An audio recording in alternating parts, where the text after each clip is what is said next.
Jadi kalau ada orang ngaku imannya kuat, syariatnya jalan, tapi akhlaknya bejat, bohong dia ya ikhwan. Nggak ada itu. Kalau akhlaknya rusak, berarti ada yang nggak beres sama imannya. Kalau akhlaknya rusak, berarti ada yang nggak beres tuh sama syariatnya, saudara. Hati-hati. Sama, kita introspeksi diri.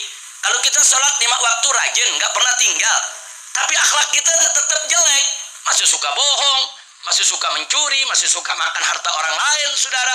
Berarti periksa, ada yang nggak beres dalam kita punya sholat ya ikhwan. Karena kalau sholatnya beres, akhlaknya pasti bagus. Akhlak itu cerminan. Kita lihat aja akhlak kita. Kalau akhlak kita masih rusak sana, rusak sini, berarti ada nggak beres sama iman kita, ada nggak beres sama syariat kita. Yuk segera kita introspeksi dan memperbaiki diri. Insya Allah. Kira-kira jelas tidak? Nah, cuman ada yang lucu zaman sekarang. Yang lucunya apa saudara? Dia bilang, saya biar nggak sholat nggak apa-apa, yang penting kan akhlak bagus. Bagus dari mana lo nggak sholat? Saudara, sholat itu bagian dari akhlak kita kepada Allah. Yang perintahkan kita sholat siapa? Yang perintahkan kita sholat siapa? Jadi kalau kita nggak sholat berarti yang kita langgar hukum siapa? Yang kita lawan siapa? Yang melawan Allah punya akhlak? Nggak ada. Mana datang? Saya nggak sholat nggak apa-apa, yang penting akhlak bagus. Pala lu bomenyan. Dari mana datang akhlak bagus? Nggak sholat saudara. Justru sholat itu untuk memuliakan akhlak. Kalau orang nggak sholat berarti dia nggak punya akhlak kepada Allah ya ikhwan. Akhlak itu ada akhlak kita kepada Allah, akhlak kita kepada Rasulullah, akhlak kita kepada Al-Quranul Karim, akhlak kita kepada orang tua, akhlak kita kepada guru, akhlak kita kepada keluarga, akhlak kita kepada istri, akhlak kita kepada anak, akhlak kita kepada tetangga, akhlak kita kepada masyarakat, akhlak kita kepada alam sekitar kita, saudara. Ada lagi yang ngomong, saya nggak pakai jilbab nggak apa-apa, yang penting kan hati saya pakai jilbab.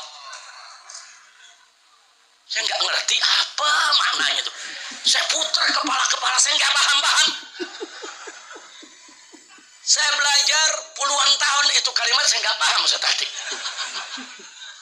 Nggak apa-apa saya nggak pakai jilbab, yang penting hatinya pakai jilbab. Ini omongan apa begini saudara?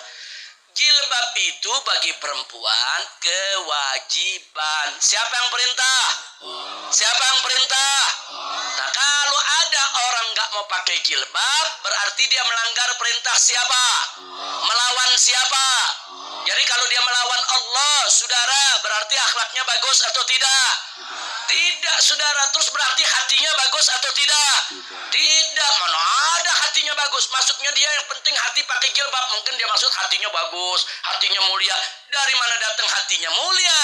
Saudara, kalau perintah Allah dilawan, kira-kira jelas tidak? Jadi zaman sekarang ini ilmu aneh-aneh, saudara. Ilmu banyak yang aneh, saudara. Na'udzubillah min dzalik. Jadi sekali lagi, saudara, yuk Nabi sudah memelopori sejak 14 abad lebih yang lalu untuk kita semua.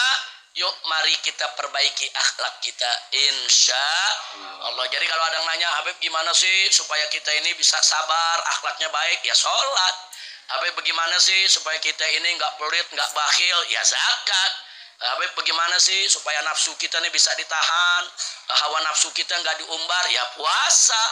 Habib bagaimana sih supaya lisan kita ini mengucapkan kata-kata yang bagus? Ya baca Quran, ya zikir. Nah karena itu semua adalah pemoles akhlak. Jadi kalau kita lakukan hal-hal yang baik, insya Allah akhlak kita juga akan baik. Amin ya rabbal alamin. Nah itulah pelajaran kita pada kesempatan hari ini sebagai muqaddimah, sebagai pengantar. Karena sebetulnya ini bukan majlis ta'lim, ini majlis diyafah, majlis pertamuan.